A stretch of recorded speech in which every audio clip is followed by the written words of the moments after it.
Hello friends, welcome back to physics classes. Myself Ravikant Sharma. और अपन जो कॉम्बिनेशंस देख रहे थे, एलिमेंट्स, थ्री एलिमेंट्स थे, उनका कॉम्बिनेशन देख रहे थे। थ्री कम जो एलिमेंट्स उनको सेपरेट भी देख लिया था। सबसे पहले जो कॉम्बिनेशन देखा था, प्योर रजिस्टर को कनेक्ट किया था अल्टरनेट वोल्टेज सोर्स है। तो उस कंडीशन में क्या आया था, अल्टरनेट वोल्टेज जो था वो अल्टरनेट करंट की डायरेक्शन में आया था, यानी दोनों में फेज एंगल क्या था, सेम था, यानी फेज डिफरेंस क्या हो जाएगा, दोनों में जीरो था। यदि प्योर इंडक्टर की बात कर, प्योर इंडक्टर जब कनेक्ट कर रहे थे तो उस कंडीशन में क्या हो गया था, अल्टरनेट वोल्टेज सोर्स है, तो उस कंडीशन में जो करंट है वो वोल्टेज से π/2 पीछे था, या फिर वोल्टेज जो करंट से π/2 आगे था प्योर इंडक्टर की कंडीशन में। फिर प्योर कैपेसिटर यदि कनेक्ट कर रखा अल्टरनेट वोल्टेज सोर्स है तो उस कंडीशन में वोल्टेज जो है करंट से π/2 पीछे था, या करंट जो वोल्टेज से π/2 आगे था।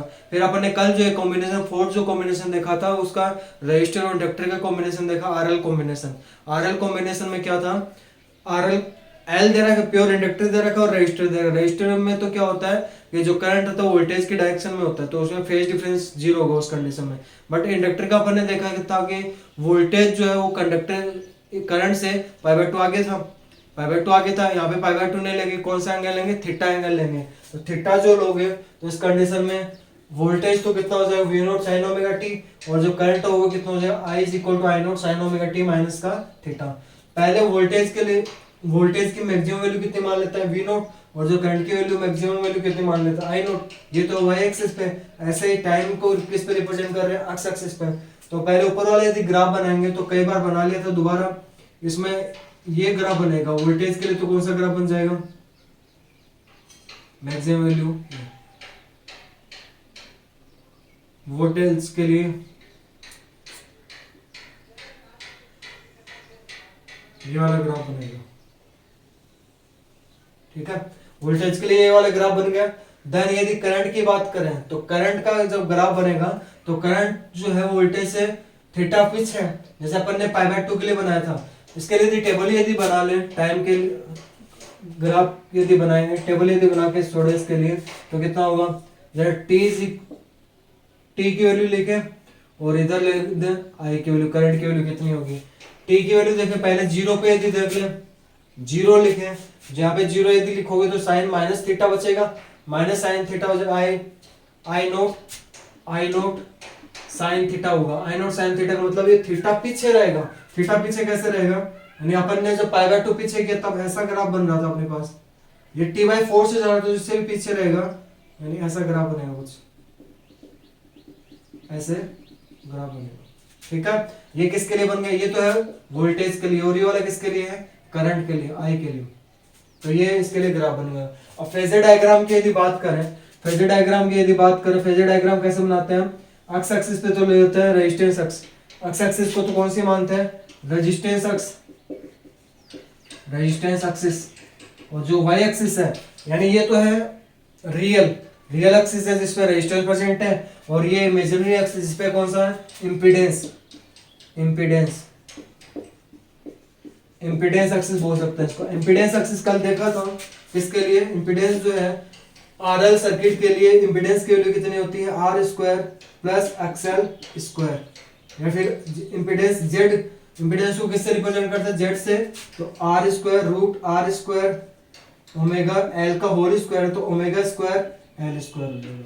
तो यहाँ पे जब इसमें ग्राफ जब ड्रॉ करेंगे, फेजर डायग्राम जब ड्रॉ करेंगे, ये फेजर डायग्राम हो गया, फेजर डायग्राम जब शो करते हैं तो इसमें कैसे शो करेंगे, यहाँ पे आरएल सर्किट ले रहे हैं, तो इसका जो वोल्टेज है, रिजल्टेंट जो वोल्टेज है VRL, वो तो इस डायरेक्शन में हो जाएगा, इस डायरेक्शन में। तो ये इसके साथ कितना एंगल बना रहा है, ओमेगा टी, कितना एंगल बना रहा है, ओमेगा टी। अब यदि करंट और वोल्टेज की यदि बात करें, करंट और वोल्टेज की यदि बात करेंगे, तो यहाँ पे इस साइड में यदि रेजिस्टेंस, पहले इस साइड में देख लें, ये वाला जो है वो तो कौन से एक्सिस को रिप्रेजेंट कर रहे हैं, करंट की, किसके, करंट की, जो इसके साथ रिजल्टेंट के साथ थीटा एंगल बना रहा है, कितना एंगल बनाएगा, थीटा, ये एंगल कितना हो जाएगा, थीटा। ऐसे ही अब देखो, यदि प्योर रजिस्टर है तो उस कंडीशन वोल्टेज क्या होता है, करंट की डायरेक्शन में होता है, प्योर वोल्टेज की कंडीशन में, प्योर वोल्टेज की कंडीशन में करंट की डायरेक्शन में होगा। और यदि प्योर इंडक्टर है, प्योर इंडक्टर के लिए अपन ने क्या देखा था, इससे π/2 आगे होगा, किससे, करंट से π/2 आगे होगा वोल्टेज, किसके लिए? प्योर इंडक्टर के लिए। किसके लिए? प्योर इंडक्टर से। यानी ये कितना हो गया? π/2 है वैल्यू। ये वैल्यू कंप्लीट कितनी है? π/2। प्योर रेजिस्टर है तब तो उसका वोल्टेज करंट की डायरेक्शन में होगा, प्योर इंडक्टर है तब उस कंडीशन में क्या हो जाएगा, जो वोल्टेज है इंडक्टर का, जो वोल्टेज है वो करंट से π/2 आगे होगा। कौन सी कंडीशन में? प्योर इंडक्टर की कंडीशन में। तो यहाँ पे ये से कितना पीछे जा रहा है? ओमेगा टी से कितना पीछे जा रहा है? थीटा पीछे जा रहा है। करंट जो है वोल्टेज से कितना पीछे है? थीटा पीछे है। ओके, ओमेगा टी माइनस का थीटा, यानी ये वाली वैल्यू है वो कितनी आ जाएगी? ओमेगा टी माइनस का कितना हो जाएगा? थीटा हो जाएगा। ओमेगा टी माइनस का थीटा, ये अपन को पूछा है, बताया। तो यहाँ पे अब आगे यदि सोल्व करें इसको, नेक्स्ट जो कॉम्बिनेशन अपन देखें,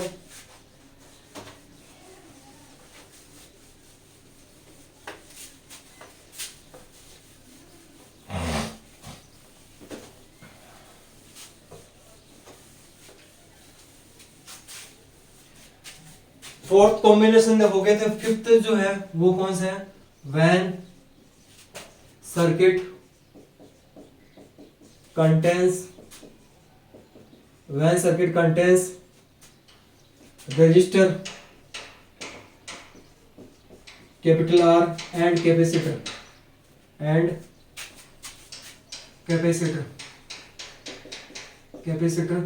सी। यानी जब सर्किट कंटेंस कर रहा है, किसको कंटेंस कर रहा है? रेजिस्टर आर को और कैपेसिटर सी को यदि कंटेंस कर रहा है तो उस कंडीशन में क्या सिचुएशन बनेगी? पहले तो रेजिस्टर आर, पहले तो अल्टरनेट वोल्टेज सोर्स होगा, ये अल्टरनेट वोल्टेज सोर्स है, अल्टरनेट वोल्टेज सोर्स ले लिया। अल्टरनेट वोल्टेज सोर्स का सिंबल ये वाला होगा। इस पे जो अप्लाइड वोल्टेज होगा वो कितना होगा? V equal to V naught sine omega t होगा। अब इसको किससे कनेक्ट करवाना है? रजिस्टर आर से और कैपेसिटर सी से कनेक्ट करवा दो। कनेक्ट जब करवाएंगे इधर जो है वो क्या हो जाएगा? रजिस्टर कनेक्ट करवा दिया, इससे पहले तो रजिस्टर कनेक्ट करवा दिया, फिर कैपेसिटर कनेक्ट करवाना है, कैपेसिटर ये वाला कनेक्ट करवा दिया। ठीक है, तो इसमें यहाँ पे ये जो रजिस्टर है उसके जो मैक्सिमम वोल्टेज है वो कितना मान लिया? V नोट आर, और कैपेसिटर का जो मैक्सिमम वोल्टेज है वो कितना मान लिया? V नोट सी। यानी दोनों का जो मैक्सिमम वोल्टेज है वो कितना जाएगा? VRC वोल्टेज हो जाएगा। कितना हो जाएगा? VRC वोल्टेज हो जाएगा। यानी जो वोल्टेज होगा इस कंप्लीट सर्किल के लिए VRC जो वोल्टेज है वो कितना हो जाएगा? According to Kirchhoff second law या फिर लूप लॉ से क्या होगा, जो कोई भी यदि सर्किट है उसमें टोटल वोल्टेज हो किसके इक्वल होता है? जीरो के इक्वल। ये यदि पॉजिटिव ले रहा है तो इन दोनों पे जो वोल्टेज होगा कैसा होगा? नेगेटिव होगा। नेगेटिव होगा तो यहाँ पे क्या हो जाएगा? V minus VRC is equal to क्या हो? जीरो। तो VRC इज इक्वल टू कितना हो जाएगा? V जो अप्लाइड अल्टरनेट वोल्टेज दे रखा है, कितना दे रखा है? V naught sine omega T, V naught sine omega T. ये आ गया। जो RC कॉम्बिनेशन जब करवा रहे हैं तो उसमें applied voltage V naught sine omega t होगा। जितना अल्टरनेट वोल्टेज सोर्स पे उतना ही RC जो कॉम्बिनेशन करवा रहे हैं उस पे वोल्टेज कितना होगा? V naught sine omega t होगा। ये हो गया। अब देखना अपन को करंट से रिलेटेड, करंट से कैसे शो करेंगे? वेक्टर डायग्राम बनाएंगे। वेक्टर डायग्राम कैसे बनेगा देखना। वेक्टर डायग्राम के लिए क्या किया है? ये वाली एक्स एक्सिस है और ये नेगेटिव वाई एक्सिस है। क्यों ले रहा है अभी बताएंगे। नेगेटिव वाई एक्सिस क्यों लिया है? ये पॉजिटिव एक्स एक्सिस है। तो उसमें क्या करते हैं? करंट यदि इस साइड में ले लें, अल्टरनेट करंट की डायरेक्शन क्या ले लें? मैक्सिमम वैल्यू इस डायरेक्शन में है। तो यदि प्योर रजिस्टर है, रजिस्टर कनेक्ट कर रखा है तो उसका जो वोल्टेज है तो वो क्या होगा? करंट की डायरेक्शन में होता है, तो V नोट आर तो इसी डायरेक्शन में होगा। ठीक है। अब प्योर कैपेसिटर है, प्योर जब कैपेसिटर किया था अपन ने तो उसमें करंट वोल्टेज से π/2 आगे था, तो यहाँ पे भी करंट वोल्टेज से π/2 आगे होगा। किसके? कैपेसिटर के। तो यहाँ पे कैपेसिटर का होगा V नोट सी। ठीक है। अब इन दोनों का जो रिजल्टेंट वोल्टेज है वो इस डायरेक्शन में हो जाएगा। किससे रिप्रेजेंट करें? V नोट आर से। इन दोनों को जब कंबाइन करवा दें यहाँ पे, ये वाला और ये वाला, इन दोनों को जब कंबाइन करवाएंगे तो क्या बनेगा? V, ये किसको रिप्रेजेंट कर रहे हैं? VRC, यानी RC जो है उनका रिजल्टेंट वोल्टेज है। रेजिस्टेंस और कैपेसिटर का रिजल्टेंट वोल्टेज जो है वो VRC है, तो उसको रिप्रेजेंट कर रहे हैं। तो जब इस डायग्राम से कैलकुलेट करेंगे, जब इस डायग्राम से कैलकुलेट करेंगे तो एंगल थीटा मान लेते हैं। ये वाला एंगल कितना मान लेते हैं? थीटा एंगल मान लेते हैं। ये वाला V नोट सी है तो ये भी कितना होगा? V नोट सी होगा। यानी कैपेसिटर का मैक्सिमम वोल्टेज ये वाला मान के चल रहा है और रजिस्टर का maximum voltage V naught R यहाँ से लेकर यहाँ तक मान के चल रहा है। तो ये हो गया वी नोट आर और ये वी नोट सी, ये 90 डिग्री का एंगल, तो ये ट्रायंगल बन रहा है right angle triangle. Right angle triangle में क्या होता है, हाइपोटेनस जो होता है, हाइपोटेनस यहाँ पे क्या है, वी आर सी है। V R C is equal to कितना होता है, रूट हाइपोटेनस बन रहा है, हाइपोटेनस इज इक्वल टू क्या होता है, बेस का square V naught R square plus perpendicular का स्क्वायर, परपेंडिकुलर कितना दे रखा है, वी नोट सी का स्क्वायर। अब इसमें वैल्यूज यदि रखें, वैल्यूज कैसे, यदि प्योर रजिस्टर है उसके लिए वोल्टेज जो वो कितना हो जाएगा, I naught R, I naught capital R. ऐसे जो प्योर कैपेसिटर है उसके लिए वोल्टेज कितना होगा, करंट तो उतना ही, करंट तो यहाँ से आई जा रहा है, उसकी मैक्सिमम वैल्यू कितनी आई नोट है। बट रेजिस्टेंस की बात करें, कैपेसिटर के लिए रेजिस्टेंस अपन ने क्या डिफाइन किया था, कैपेसिटिव रिएक्टेंस, क्या डिफाइन किया था, कैपेसिटिव रिएक्टेंस डिफाइन किया था, तो आई नोट एक्स सी। और एक्स सी अपन ने देखा था कैपेसिटिव रिएक्टेंस कितना आया था, आई नोट इंटू में कितना आया था, 1 अपॉन में ओमेगा सी, यानी आई नोट अपॉन में कितना आ गया था, ओमेगा सी आ गया था, कितना आ गया था, ओमेगा सी। तो जो आरसी जो है कॉम्बिनेशन उसके लिए क्या होगा, वी नोट आर की जगह जो रजिस्टर है उसके मैक्सिमम वोल्टेज की वैल्यू कितनी हो जाएगी, आई नोट आर है उसका क्या करना है, स्क्वायर करना है, तो I naught square R square. Then next जो होगा वीओसी, यानी जो कैपेसिटर उसका मैक्सिमम वोल्टेज है वो कितना हो जाएगा, इसका स्क्वायर करना, I naught square X C square. अब इसमें से कॉमन क्या है, आई नोट स्क्वायर क्या कॉमन है, कॉमन अंडर रूट के बाहर जब लेके आएंगे तो क्या बन जाएगा, R C is equal to कितना बन जाएगा, I naught root R square plus का कितना हो जाएगा, X C square. I naught square को अंडर रूट के बाहर लेके आएंगे, अंडर रूट के जब बाहर लेके आ रहे हैं तो ये अंडर रूट के बाहर लेके आएंगे तो क्या आई नोट बनेगा, मल्टीप्लाई साइड में आके क्या हो जाएगा, डिवाइड में हो जाएगा, यानी आरसी जो है वो कितना, आरसी के लिए जो वोल्टेज है वो कितना, वी आर सी अपॉन में कितना जाएगा, आई नोट, यानी रूट आर स्क्वायर प्लस का कितना जाएगा, एक्स सी स्क्वायर हो जाएगा। ठीक है, V R C is equal to upon I naught is equal to root R square plus X C square. अब देखो यहाँ पे वोल्टेज अपन करंट, तो लास्ट वाले कॉम्बिनेशन में अपन ने क्या देखा था, वोल्टेज अपन करंट क्या डिफाइन कर रहे थे, इंपीडेंस क्या डिफाइन कर रहे थे, इंपीडेंस डिफाइन कर रहे थे। तो यहाँ पे इंपीडेंस क्या हो जाएगा,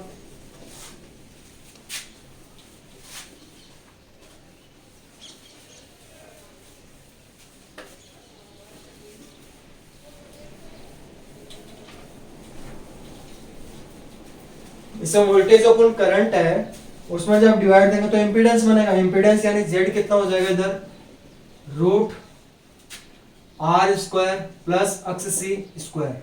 ये आर सी कॉम्बिनेशन के लिए क्या इंपीडेंस है, आर सी कॉम्बिनेशन के लिए इंपीडेंस हो गया। अब इसको यदि आगे भी यदि सोल्व करना चाहें, आगे क्या लिखेंगे, इसको आगे क्या लिखेंगे, इंपीडेंस है उसको क्या लिख सकते हैं, रूट आर स्क्वायर प्लस का कितना हो जाएगा, 1 अपॉन में ओमेगा सी, एक्स सी कितना होता है, ओमेगा 1 अपॉन ओमेगा सी होता है, उसका स्क्वायर यदि करेंगे ओमेगा स्क्वायर सी स्क्वायर, 1 अपॉन में ओमेगा स्क्वायर सी स्क्वायर, जो एक क्या आ गया, इंपीडेंस आ गया। ठीक है, अब इसमें यदि देखें तो उसमें करंट वोल्टेज से आगे होगा, कितना आगे होगा, थीटा आगे होगा। अभी जो ग्राफ बनाया था उसमें करंट जो वोल्टेज से थीटा आगे आ रहा था, मतलब इस साइड में ऐसे आ रहा था ना, ये साइड में तो करंट था आई नोट, वही डायरेक्शन में क्या था, वोल्टेज था, दोनों कॉम्बिनेशन का, आरसी कॉम्बिनेशन का, आरसी कॉम्बिनेशन का थीटा एंगल से क्या जा रहा, पीछे जा रहा था। तो यानी जो वोल्टेज है वो वैल्यू कितनी थी, V is equal to V naught sine omega T. तो करंट की जो वैल्यू हो जाएगी वो कितनी हो जाएगी, I naught sine omega T plus का कितना हो जाएगा, थीटा हो जाएगा। यानी जब ग्राफ यदि बनाओगे तो कैसे बनेगा, एक्स एक्सिस पे तो क्या लेते हैं टाइम, और वाई एक्सिस पे क्या लेते हैं वोल्टेज और करंट। वोल्टेज की वैल्यू वी नोट और करंट की वैल्यू आई नोट होगी, जो कि क्या होगी, वोल्टेज की वैल्यू से क्या होती है, कम होती है। ये ओरिजिनल पॉइंट हो गया। फर्स्ट यदि वोल्टेज के लिए यदि बनाए, इधर ले लिया t/4 और ये है t/2, ये 3t/4 और ये वाला लास्ट वाले क्या है, कैपिटल T है। तो वोल्टेज का तो वही साइन की फॉर्म में बन रहा है, साइन के फॉर्म में ग्राफ बन गया। इस साइड में भी ये minus I naught sorry minus V naught, इसका जो है ये वाली हो जाएगी माइनस वी नोट, और इसके ऊपर जो कितना हो माइनस आई नोट। अब यदि आई का यदि इलेक्ट्रिक करंट का यदि ग्राफ बनाएंगे, इलेक्ट्रिक करंट का यदि ग्राफ बनाओगे तो उसमें कैसे बनेगा, थीटा इज इक्वल टू यदि जीरो रखोगे तो theta is equal to zero, t is equal to zero रखोगे स्टार्टिंग में तो साइन थीटा बनेगा। साइन थीटा जो है यानी ग्राफ जो कहां से स्टार्ट हो जाएगा आपका, थीटा आगे से स्टार्ट होगा, थीटा आगे से स्टार्ट मतलब पीछे से स्टार्ट होगा, इसमें पीछे से स्टार्ट हो गया, ऐसे ग्राफ बनेगा, ऐसे ग्राफ बन जाएगा।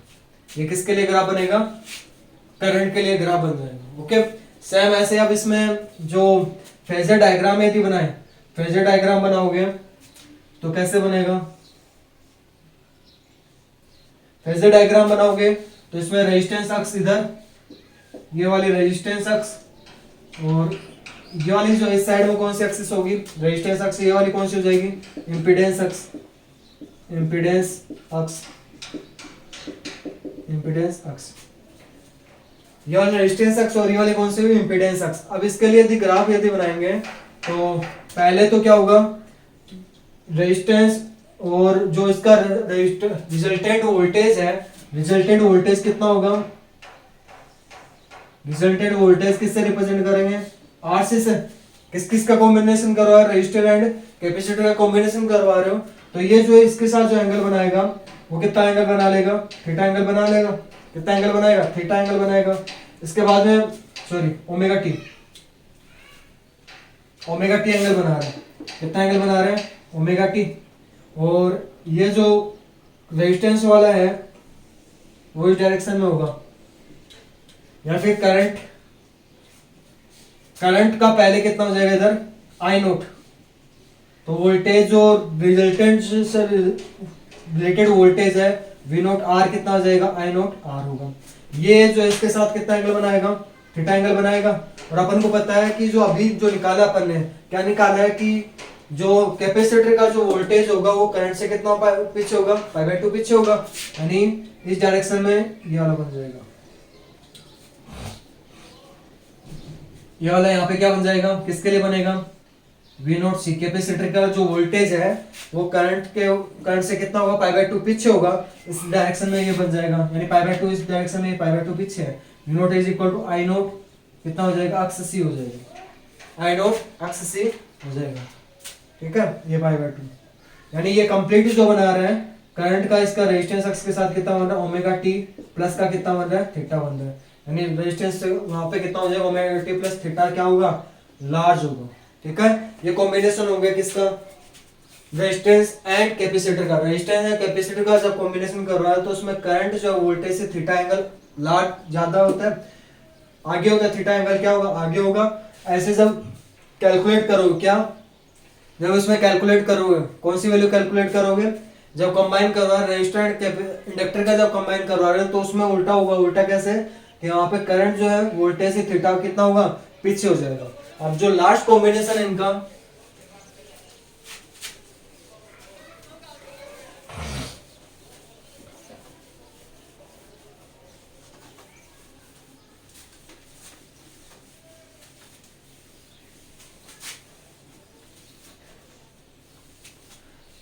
अपन ने 6 कॉम्बिनेशन 5 कॉम्बिनेशन देख लिए। कौन कौन से कॉम्बिनेशन देखे हैं, यदि प्योर रजिस्टर को इसके साथ अल्टरनेट वोल्टेज सोर्स के साथ कनेक्ट करते हैं तो उसमें जो वोल्टेज है वो करंट की डायरेक्शन में रहता है, यानी करंट जो वोल्टेज की डायरेक्शन है दोनों फेज एंगल सेम रहता है, फेज डिफरेंस इस सिचुएशन में क्या रहेगा, 0 रहेगा।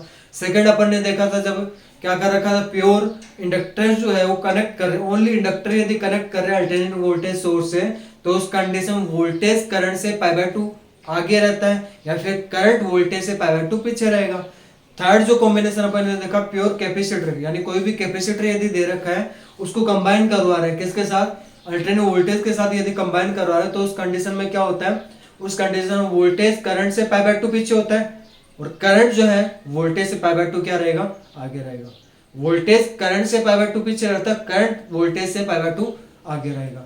अब यदि कंबाइन कर रजिस्टर और इंडक्टर का तो उस कंडीशन इंडक्टर काम में ले रहे हैं तो उस कंडीशन वोल्टेज जो है वो थीटा एंगल आगे रहेगा करंट से, या फिर करंट जो थीटा एंगल क्या रहेगा, पीछे रहेगा किससे, वोल्टेज से।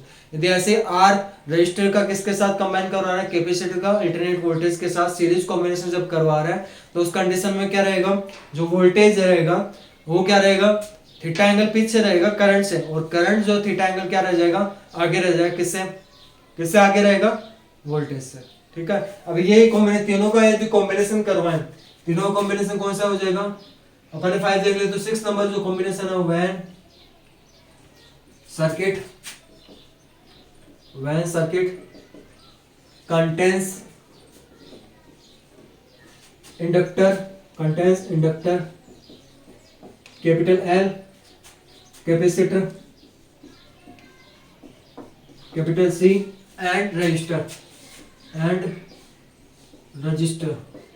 कितना, कैपिटल आर। तीनों को यदि कंबाइन करवा दे, तीनों कंबाइन का मतलब पहले तो रजिस्टर, यानी पहले तो क्या लिया, अल्टरनेट वोल्टेज सोर्स लिया। अल्टरनेट वोल्टेज सोर्स पे जो वोल्टेज अप्लाइड होता है वो कितना होता है, V is equal to V naught sine omega t. सबसे पहले तो क्या कंबाइन होगा, इसमें इंडक्टर कंबाइन होगा, सॉरी रजिस्टर कंबाइन कर दो, इसमें रजिस्टर कंबाइन कर दिया, फिर उसके बाद में इंडक्टर कंबाइन कर दिया, देन उसमें कैपेसिटर कंबाइन कर दिया। इन तीनों को एक साथ कंबाइन करवा रहे हैं। इस पे जो मैक्सिमम वोल्टेज, रजिस्टर पे जो मैक्सिमम वोल्टेज वो कितना मान लिया, वी नोट आर। इंडक्टर पे जो मैक्सिमम वोल्टेज है, इंडक्टर कॉइल पे जो मैक्सिमम वोल्टेज है वी नोट एल, और कैपेसिटर पे जो मैक्सिमम वोल्टेज है वी नोट सी। इन तीनों का जो कंबाइन वोल्टेज है वो कितना मान लिया, VRLC मान लिया, कितना मान लिया, VRLC।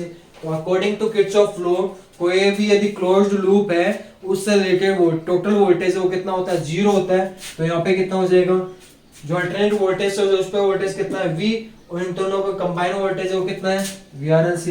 दोनों पे साइन क्या होगा, अपोजिट होगा, ये प्लस है ये माइनस, इज इक्वल टू क्या हो जाएगा, 0। यानी जो RLC तीनों कंबाइन का वोल्टेज जो होगा वो किसके इक्वल होगा, जो अल्टरनेट वोल्टेज सोर्स का जो वोल्टेज दे रखा है, कितना दे रखा है, V naught sine omega t. ठीक है, ये हो गया, यानी RLC सर्किट पे वोल्टेज तो उतना ही रहेगा जितना अल्टरनेट वोल्टेज सोर्स पे है। अब यदि इसके लिए वेक्टर डायग्राम यदि बनाए, वेक्टर डायग्राम यदि बनाएंगे,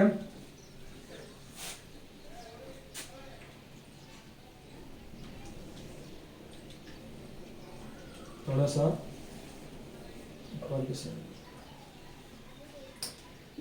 ये एक्स एक्सिस है और ये वाई एक्सिस है, ये ओरिजिन पॉइंट है इसका। ठीक है, अब यहाँ पे करना क्या है, अपन को पता है कि यदि यदि ये वाली डायरेक्शन तो करंट की है, आई नोट, प्योर रजिस्टर, पहले रजिस्टर के लिए देख ले तो उसका वोल्टेज क्या होता है, करंट की डायरेक्शन में होता है। यदि प्योर रजिस्टर है तो अपन वहां पे वोल्टेज देखा था वो कौन सी डायरेक्शन में था, करंट की डायरेक्शन में था। यदि प्योर इंडक्टर की बात करें, प्योर इंडक्टर की यदि बात करेंगे तो प्योर इंडक्टर के लिए जो वोल्टेज जो था वो करंट से π/2 आगे था, यानी इस डायरेक्शन में मान लेते हैं वी नोट एल। और जो कैपेसिटर के लिए जो वोल्टेज वी नोट सी था वो करंट से π/2 कितना था, पीछे था, करंट से π/2 कितना था, पीछे था, इतना ही मान लेते हैं, इसको छोटा मान लेते हैं। कैपेसिटर के लिए वोल्टेज क्या मान लेते हैं, छोटा मान लेंगे इसमें। तो नेट जो वोल्टेज रहेगा, रिजल्टेंट जो वोल्टेज रहेगा वो कितना रहेगा, वी नोट सी, ये छोटा है ये बड़ा है, तो इसको इतना ही लेस कर दो ऊपर वाले में से, तो यहां तक जो बचेगा ये कितना बच जाएगा, और भी छोटा कर दें इसको, तो इसमें कितना बच जाएगा ये वी नोट सी, या ये यहां तक जो वैल्यू हो कितने मान लेते हैं इसकी, वी नोट एल माइनस का कितना, वी नोट सी, माइनस का कितना हो जाएगा, वी नोट सी। यहाँ आप जो रिजल्टेंट वोल्टेज यदि निकालें, रेजिस्टेंस का वोल्टेज जो मैक्सिमम वोल्टेज यहाँ तक है, तो इनका जो रिजल्टेंट वोल्टेज है वो कितना होगा, इस साइड में होगा, और कितना हो जाएगा रिजल्टेंट वोल्टेज, इसको थोड़ा सा, ठीक है। रिजल्टेंट वोल्टेज जो कैलकुलेट करोगे, यानी रेजिस्टर, इंडक्टर और कैपेसिटर का जो रिजल्टेंट वोल्टेज होगा, ये वैल्यू तो कितनी दे रखी है, वी नोट आर दे रखी है, और ये वाला जो एंगल है वो थीटा बन रहा है, ये थीटा दे रखी, ये वैल्यू वी नोट आर है, ये वाली वैल्यू दे रखी है V naught L minus V naught C. तो यहाँ पे ये राइट एंगल ट्राइंगल बन रहा है, राइट एंगल ट्राइंगल बन रहा है, तो इसमें हाइपोटेनस VRLC है, VRLC इज इक्वल टू क्या होगा, बेस का स्क्वायर यानी V naught R square plus क्या लिखोगे इसमें, V naught L minus B C का वी नॉट सी का होल स्क्वायर। बेस का स्क्वायर तो वी नॉट स्क्वायर होगा, परपेंडिकुलर कौन सा दे रखा है, V naught L minus V naught C का होल स्क्वायर। अब वैल्यूज रखे, वैल्यूज कौन से रखेंगे, we are L C, voltage ohms में लगा दे, वी नॉट आर रजिस्टर के लिए जो voltage maximum value of voltage होती है वो कितनी होती है, करंट, करंट तो कितना फ्लो करेगा, आई फ्लो करेगा, जिसके मैक्सिमम वैल्यू आई नॉट होती है, उसका स्क्वायर करना है। करंट इनटू रेजिस्टेंस, रजिस्टर के लिए रेजिस्टेंस कितना होता है, कैपिटल आर होता है, प्लस यहाँ पे जब देखोगे वी नॉट एल जो इंडक्टर है उसका वोल्टेज देखना है, इंडक्टर का वोल्टेज कितना होता है, पहले करंट, पहले क्या हो करंट होगा, देन इंडक्टिव रिएक्टेंस, माइनस क्या करोगे इसमें से करंट, कैपेसिटर के लिए यदि वोल्टेज है तो करंट इनटू रेजिस्टेंस, कैपेसिटर के लिए रेजिस्टेंस कौन सा काम में लेते हैं, कैपेसिटिव रिएक्टेंस, कौन सा काम में लेंगे, कैपेसिटिव रिएक्टेंस काम में लेंगे। तो यानी अपने पास जो वैल्यू होगी